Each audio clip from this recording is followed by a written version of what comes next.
Salut! Sunt Marian Hanganu și astăzi am să vă arăt unul din instrumentele mele secrete de produs lead-uri.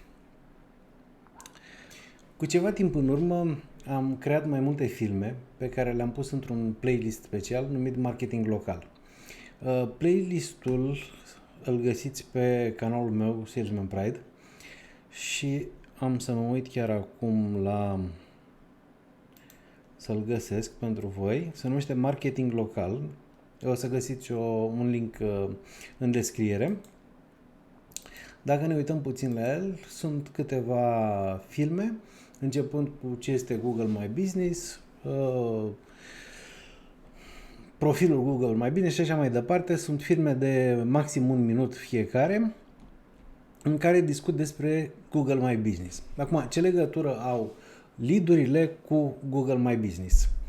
Ei bine, acest instrument se bazează pe căutarea lead-urilor la nivel local. Și să fim serioși, majoritatea business-urilor își recrutează clienții la nivel local. Oricum, chiar dacă ai clienți și la nivel național sau internațional, de obicei există și niște clienți la nivel local sau îți dorești niște clienți la nivel local.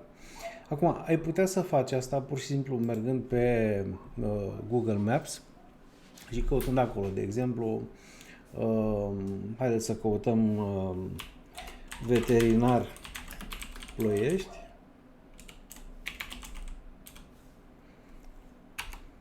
și o să vedeți că Google îmi sugerează o serie de business-uri care la rândul lor pot fi investigate. Da?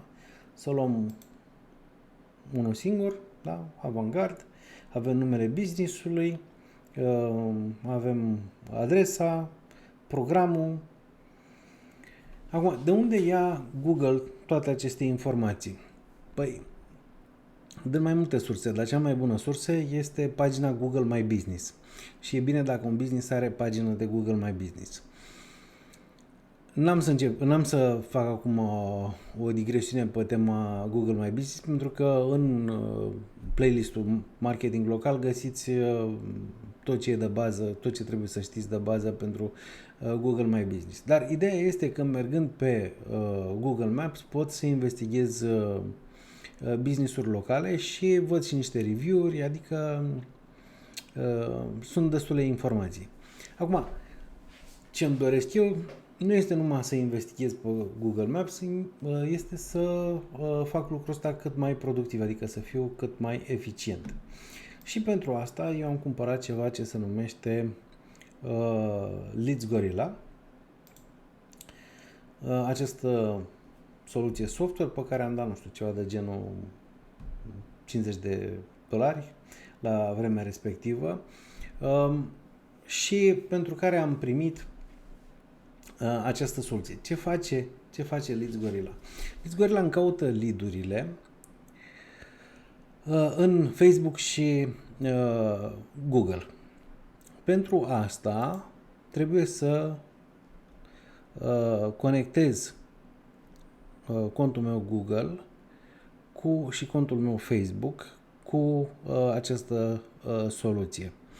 E un tutorial foarte bun, la Google e un pic mai dificil să mă descurc cu API-ul, dar nu e o problemă, dacă urmărești filmulețele și instrucțiunile e realizabil.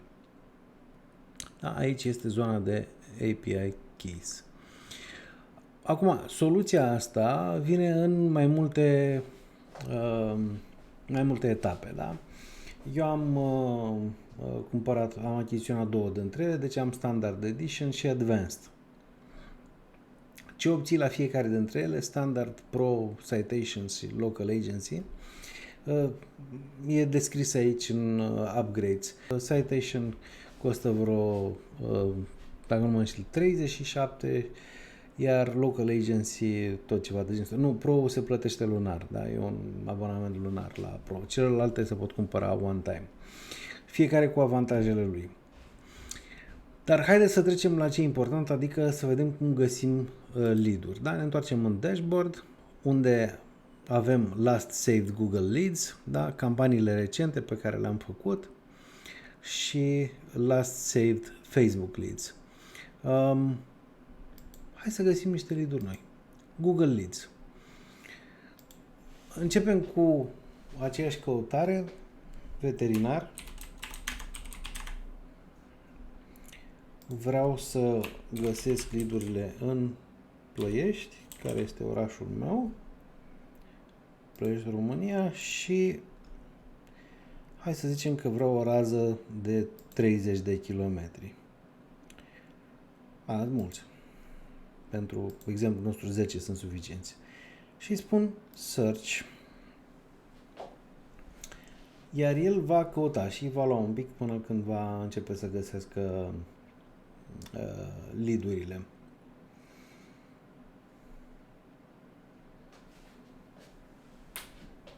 Aș vrea să ne întoarcem cât caută, ne întoarcem la Google Maps.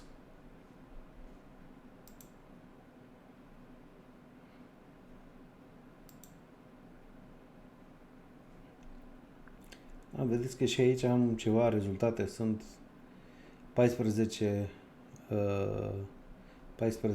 rezultate. Să vedem câte găsește Leads Gorilla. Da? Și acum, iată ce a găsit. Dacă merg în jos, o să vedeți că le-a găsit probabil pe cele 14, dar dacă apăs pe Show More Leads, o să-mi arate și mai multe. Și pot să fac asta de mai multe ori, de câte ori e nevoie. Acum, am posibilitatea să filtrez. Fiindcă este un tool pentru companiile care fac optimizare SEO și marketing local, filtrele reflectă asta, da? Deci ce înseamnă rating 4,4, da? Rating 4,4, rating Google 4,4. 4,4 e puțin. Și dacă ne uităm aici, luăm oricare dintre ele, o să începem să citim informațiile despre această firmă. Da? Claimed, unclaimed. Ce înseamnă asta? Claimed este dacă firma respectivă și-a completat profilul Google My Business la Google. Dacă nu și-a completat, e o problemă cu oricine poate să facă claim și după aia e o durere de cap să-ți obții profilul luat abuziv de altcineva. Sigur, pentru agenții, ei se duc și le vând serviciu, da? Realizarea Google My Business. Acum, avem un rating, 4,9 nu e rău, și ce probleme sunt, da? Nu există e-mail, da? Avem un telefon, nu există website adăugat pentru că este unclaimed, de fapt sunt informații pe care le-a completat Google, da? Avem adresă, poze, avem și niște review-uri care sunt destul de multe, da, 60, și business status operational. Acum, eu dacă vreau să găsesc clienți, sigur care mă interesează. Dacă vreau să vând website-uri, vreau să-i văd pe aia fără website-uri. De exemplu, da? Sau vreau să îi văd pe cei care sunt unclaimed, numai îi iau pe cei care sunt unclaimed și așa mai departe. Și atunci lucrurile se schimbă. Dacă vreau să îmi place un anume profil, dau click, îl selectez și pot să merg la Add Selected Leads to Manage Leads. Sau pot să dau exportul CSV. Sau pot să le selectez pe toate. Da? Să zicem, dacă vreau să adaug, mă întreabă unde, la ce campanie. N-am o campanie de veterinar, dar aș putea să creez o campanie de veterinari. Dar asta o să o fac din Manage Leads. Pot să salvez lead-ul, da? Iarăși am nevoie de ca să salvez lead-ul, am nevoie de o campanie, nu am campanie. Foarte bine, pot să creez o campanie, se numește veterinari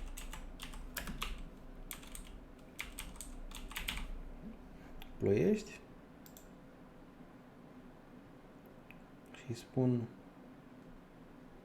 Add. Și am salvat lead-ul. Să zicem că iau și aș vrea să-i văd pe cei care sunt mai slăbuți.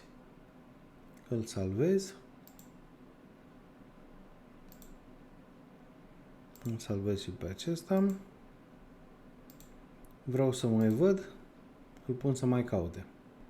Și iată am lead-uri noi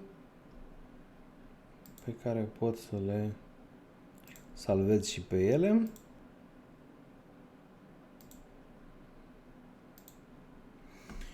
Bun. Acum mergem la Manage Leads.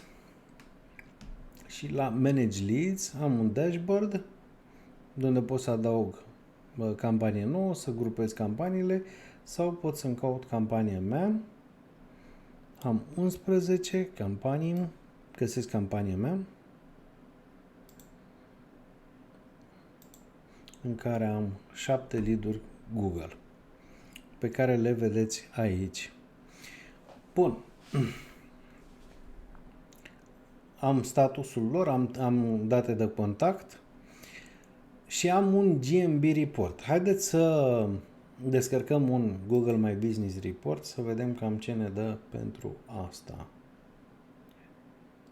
Trebuie mai întâi să generez raportul din rapoarte.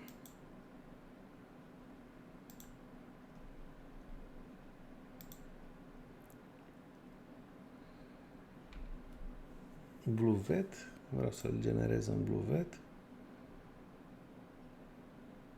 Nu pot că n-are website. Din păcate, lead-urile de aici nu au website-uri, deci haideți să alegem o altă campanie ca să putem să vedem cum arată niște rapoarte. Haideți să căutăm pe la firmele de IT, ar trebui să fie mai în regulă.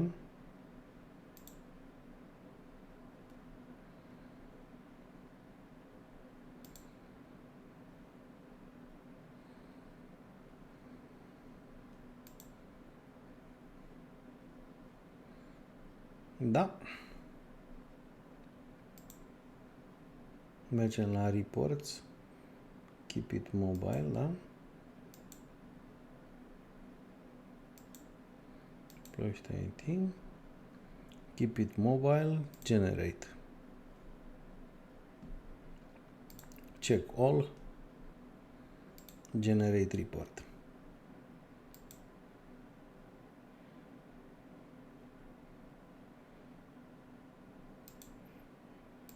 Da, ne întoarcem la Ploiești IT. Ar trebui să vedem raportul pentru Keep it mobile. Îl downloadăm. Da. Haideți să vedem cum arată un raport. Deci avem numele firmei, Google My Business, adresă, telefon, webpage, Gmail, factori importanți în Google Ranking, care lipsesc, da? Rating-uri, review-uri, fotografii, postări, ce spun clienții despre tine, review-uri și dacă Google My Business este claimed sau unclaimed, care sunt principalii competitori și cum arată ratingul lor, analiză de responsiveness a site-ului, analiză social media, analiză video, Facebook, Google Ads,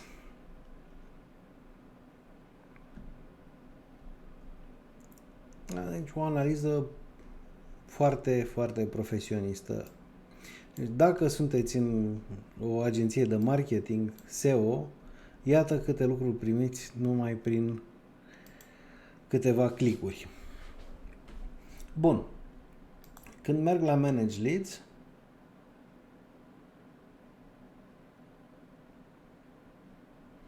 văd toate campaniile, da? Pot să scriu în campanii, pot să șterg campanii și cam aici îmi văd campaniile. Vedeți că la rapoarte sunt și alte tipuri de rapoarte, da? SEO, Citation, Sunt rapoarte pe care eu încă nu am plătit, n-am luat chiar toate modulele, să poate schimba și limba raportului. Bun, haideți să căutăm și niște lead-uri cu Facebook, să vedem cum să găsesc lead-uri cu Facebook. În Facebook Pages căutăm aceeași veterinar. Locația este de nou Ploiești. Și să căutăm. Și avem o situație similară. Pot iarăși să caut după rating. Cei care au puține like-uri. Numai cei cu website. Sau numai cei fără website. Scor de 40% sau mai puțin. Și iată am rămas cu 2 pe care îi pot adăuga. Save lead. Campania Veți Ploiești. Add.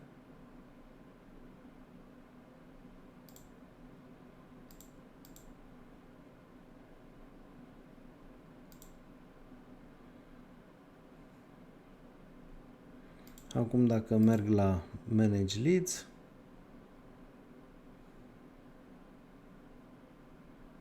să văd că în campania mea Veți Ploiești au apărut și 2 lead-uri de la Facebook. Și iată-le. Da? Cele 2 adăugate. Acum dacă merg la rapoarte, am Facebook Reports. Generăm raportul pentru Dr. Alex. Vrem să vedem toate categoriile. Există și niște rapoarte pe care nu le-am cumpărat și unele chiar nu sunt importante. Yelp e o chestie specifică pentru Statele Unite, un fel de pagini galbene de Statele Unite, nici nu contează. Altele sunt utile.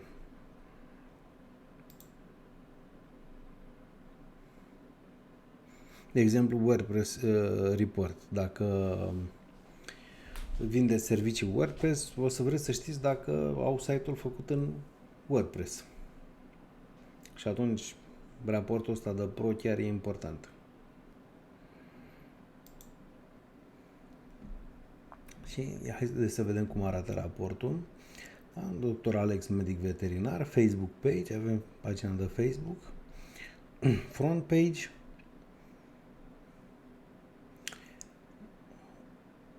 call to action, care este un ghid cu ce ar trebui făcut pentru îmbunătățire, informații de contact,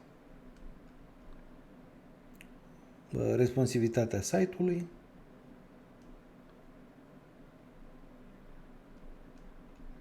analiză social media, analiză video, dacă găsește video, Facebook Pixel, Google Ad Pixel, Analytics Pixel, Webmaster Tools, alte statistici, dacă există numere de WhatsApp, dacă se poate posta, deci sunt mai multe categorii. Iarăși un raport care în sine poate fi trimis unui potențial client ca să demonstrezi că ți-ai făcut temele și ca să demonstrezi că mai are și el de făcut câte ceva pentru promovare. Bun, îl închidem și haideți să vă mai arăt ce mai face soluția. Avem o componentă de CRM unde poți să contactezi lead-urile, să zicem că vreau să contactez lead-urile din Veți, cele de Google și pot să schimb dacă este contactat, necontactat, dacă rezultatul e interesat, neinteresat, câte e-mail-uri am trimis și pot să trimit e-mail-uri. Deci cu această soluție pot să trimit e-mail-uri. Leads Gorilla este legat la contul de e-mail. Nu pot să-i trimit e-mail pentru că nu are e-mail în listă. Deci mi-ar trebui unul care are e-mail în listă ca să-i trimit. Bun, ce mai pot să mai fac aici? Am template-uri de e-mail-uri. Am o grămadă de template-uri care sunt o grămadă de template-uri care vin cu soluția De exemplu, avem subiectul Your services rock, can you give me your website URL, lead name, your website is not visible și așa mai departe, sunt 5. Dacă vreau să le văd, pot să duplic ca să pot să editez și iată. Hello lead name, e probabil pentru un restaurant. Și îți dă ca exemplu cum să îi scrii unui client a cărui business l-ai vizitat și căruia vrei să-ți oferi serviciile. Bun, deci, sigur că pot să-mi fac propriile template-uri pe care să le pot folosi. Pot să adaug categorii și evident pot să fac un nou template. Și email settings, unde setez e-mailul, pot să setez SMTP, pot să setez Google Gmail și aici sunt niște elemente de personalizare pe care o să apară în e-mail, ca nume, pagina ta de web și așa mai departe. Deci avem un mini CRM inclus. Apoi sunt SEO tools care sunt pentru varianta Pro, SEO report tool, site comparison, suggest keyword, local questions, chestii tipice de SEO. Local tools, da, GMB report, Facebook report, citations, local ranking, toate elemente de pro. Gestiunea clienților la nivel de agenție, și astea sunt lucrurile de avansate. Avem un help și tutoriale foarte bun. Lead finding, manage leads, video, generate GMB PDF, generate SEO, contact leads, video training. Da? Deci, tot ce obțin aici este prezent în zona de tutoriale. Am aici upgrade-urile, cum vă spuneam, deci oricând vreau să trec la o altă ediție, pur și simplu merg către upgrade-uri. Am contul meu ca să știu care este situația mea cu personal info, cu API-uri și îmi spune ce fel de licență am eu și evident am suport și alte setări aici. Ce anume mai e util de spus la această soluție? Bonusurile. Bonusurile sunt destul de masive și unele sunt chiar foarte interesante.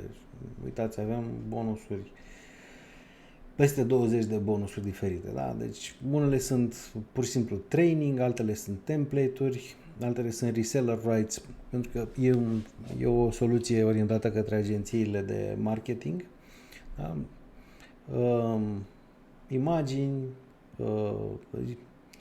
Google Cache with Agency Rights, 2000 de premium soundtrack pentru editare video, template-uri de PowerPoint-uri, white label pentru agenții de real estate. Deci sunt foarte multe bonusuri, adică sigur depășesc mult valoarea prețului plătit pentru întreg produsul. Acum, de ce am cumpărat produsul? Am cumpărat pentru că vreau o soluție de automatizare, vreau dacă îmi caut clienți locali sau dacă un client al meu caută clienți locali, să am posibilitatea să mă mișc foarte, foarte repede. De ce am cumpărat această soluție? Am cumpărat soluția asta pentru că vreau să găsesc ușor clienți la nivel local și vreau să găsesc ușor clienți la nivel local pentru clienții mei. N-am plătit foarte mult, deci probabil am plătit toată vreo $37 și odată încă vreo 30-40 de dolari.